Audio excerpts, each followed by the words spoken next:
예, 바로 시작하죠. 자, 이 두 가지 경우를 생각할 수 있는데, 어, 요거는 어떻게 보면은 여러분들이 아주, 그러니까 이제 답을 들어보면은 금방, 무슨 얘기인지 알겠는데, 막상 물어보면은 이제 답을 잘 못하는 경우인데, 요거는 여러분들 좀 알아두시면 괜찮겠습니다. 자, 여러분들 죽음이 나쁘다고 했을 때 여기에는 물론 여러 가지 이유를 댈 수가 있습니다. 제 이야기는 반드시 하나의 이유만 있다는 얘기는 아닌데, 자, 이렇게 한번 생각해 보세요.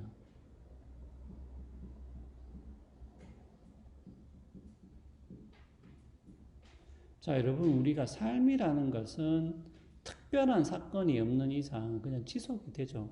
그런데 만약에 죽음이 온다, 그러면은 요거는 중단이 되는 거잖아요. 맞죠? 예, 중단이 되는 거죠. 예. 근데 만약에 우리가 삶이 지속되었을 때,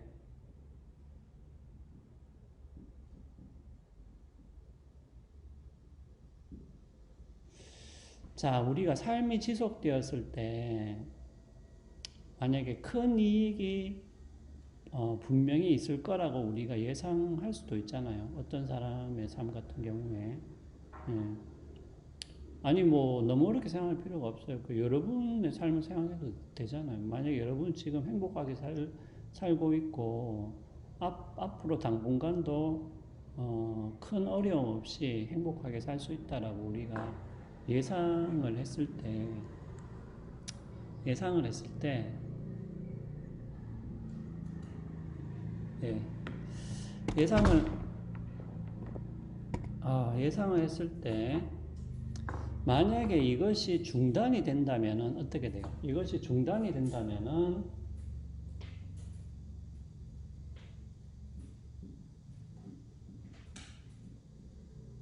요 이익이 뭡니까? 일종의 박탈이 된다고 우리가 볼 수 있잖아요.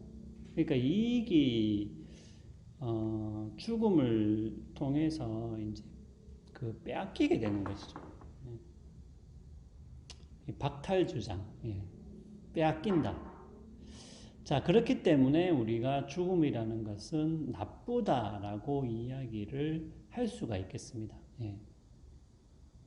좀 간단하죠. 그러니까 간단한데 또 이게 제가 아까도 얘기했지만 갑자기 물으면 대답을 못하는 경우가 있어요. 이거 박탈설. 예. 그러니까 삶이 지속되었을 때 우리가 대체적으로 큰 이익이 있을 거라고 기대를 할 수 있는 경우, 이랬을 때 죽음은 삶을 중단시키기 때문에 이 큰 이익을 우리가 얻지 못하도록 빼앗는 효과를 가지고 온다는 것이죠. 그렇기 때문에 이 경우에 우리가 죽음은 나쁘다라고 말을 할 수가 있겠습니다. 자, 그러면은 죽음이 이익이 되는 경우는 어떤 경우겠어요? 네. 그러니까 요거를 이제 활용하면 되지. 요거를 활용하면 되죠.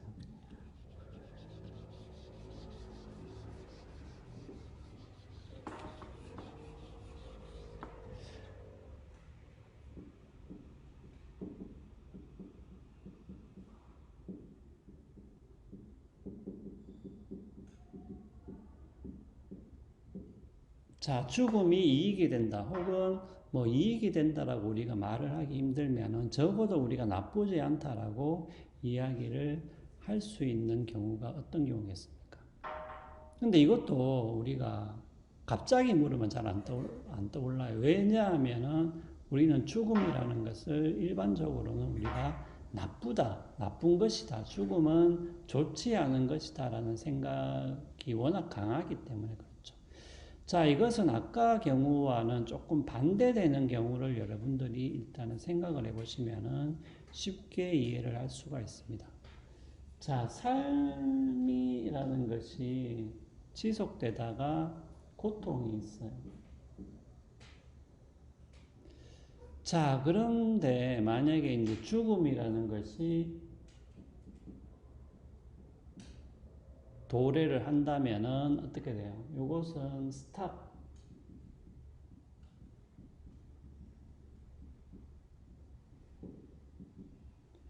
정지 효과를 발생시킬 수가 있는 것이죠. 그러니까 고통을 정지시키는 효과를 발생할 수 있는 것이죠. 그러니까 이런 의미에서 죽음이라는 것은 우리에게 이익이 된다, 혹은 적어도 나쁘지 않다라고 말을 할 수가 있겠습니다.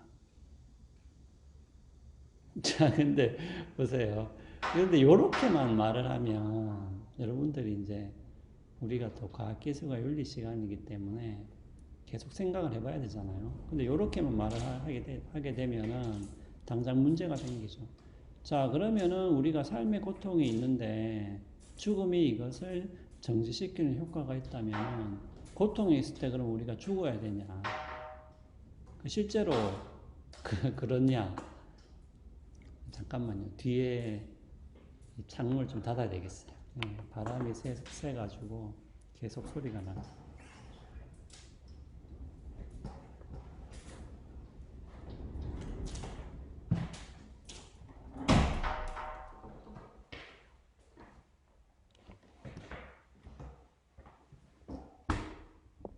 예, 우리가 세미나실에서 녹음을 하다 보니 날씨가 좀 괜찮아가지고 창문을 열어놨더니 바람이 좀 세게 부네요. 자, 그러니까 일반적으로 안 그렇죠. 그렇잖아요. 뭐 그렇게 따지면 여러분들이 공부하다가 고통스러우면은 죽을 수도 있다는 얘기인데 일반적으로 안 죽는다는 거지. 자, 그러면은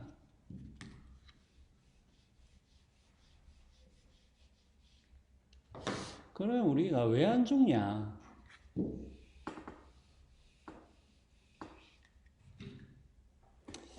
그러니까 어떻게 보면은 참 이게 철학적인 질문이라는 것은 어떻게 보면은 너무 당연한 것을 묻기 때문에 굳이 이런 것까지 해야 되냐 이런 생각이 이제 들 수가 있는데 또 한편으로는 우리가 이런 아주 기초적인 질문들을 해 나가는 것이 사실은 비판적 사고의 하나의 이제 과정이라고 이제 볼 수 있겠죠. 그러니까 여러분들 비판적 사고라는 것은 우리가 뭐 논리와 비판적 사고라는 과목도 있지만은 물론 저도 이제 그 과목을 지금도 강의를 하고 있는데 조금 오해를 하는 부분들이 있어요. 학생들이 비판적 사고는 논리적 사고와 반드시 일치하는 것은 아닙니다. 비판적 사고라는 것은 우리가 가지고 있는 가장 기본적인 전제와 믿음들을 다시 한 번 더 검토해 보는 과정을 포함하고 있어요. 그렇기 때문에 우리가 비판적 사고를 하게 되면 사람들이 싫어합니다. 예. 그거는 젊든 나이가 많든 싫어요. 왜냐하면 사람들은 자기가 믿고 있는 것, 자기한테 편한 것을 추구하는 기본적인 이제 속성을 가지고 있죠. 예. 그 인지적인 부분도 마찬가지입니다. 여러분들이 믿고 있는 것들을 그 근본부터 뒤흔들면은 다 싫어요. 예. 좋아하는 사람은 없습니다. 그래서 비판적 사고를 가르친다는 것은 사실은 이게 결코 쉬운 일은 아니에요. 사실 비판적 사고를 가르친다는 것은 굉장히 어렵습니다.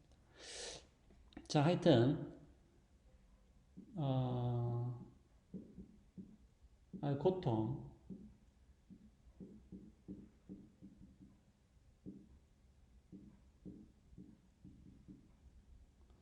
자, 이건 또 뭐 너무 뻔한 이야기이기도 한데 우리가 고통이 있는데 죽음은 분명히 고통을 정지시키는 효과가 있잖아요. 그렇다고 해서 우리가 고통이 있는데 다 죽냐? 대부분 다 안 죽죠. 여러분 살아있잖아요. 여러분도 어제도 괴로웠던 사람이 있을 텐데 안 죽고 살아있잖아요.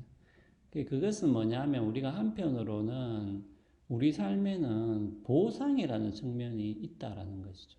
그러니까 우리 삶에는 분명히 고통이 있지만 그 고통을 보상하는 그리고 그 고통을 보상하면서 동시에 그 고통을 능가하는 어떤 좋은 것들이 있다라고 우리가 믿거나 실제로 우리가 그 좋은 것들을 누리기 때문에 어떻게 보면 우리가 죽지 않는다라고 이야기를 또 할 수가 있는 겁니다.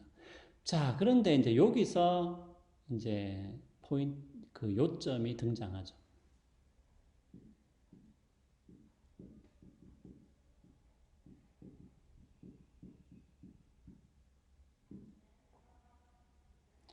자, 어떤 고통의 경우는 이 고통이 어떤 보상이 없어. 그러니까 보상이 없는 어떤 고통이 지속된다라고 했을 때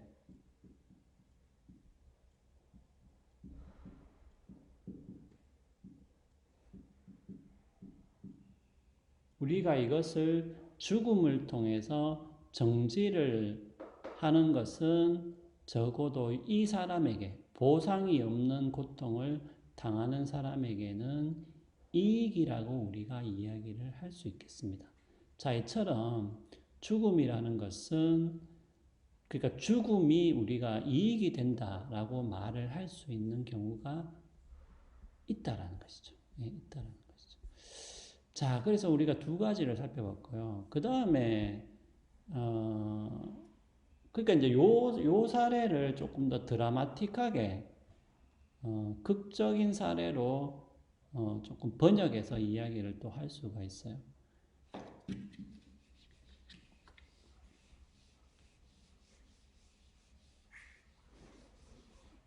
자, 여러분들이 삶을 선택할 수 있다고 한번 가정을 해봅시다.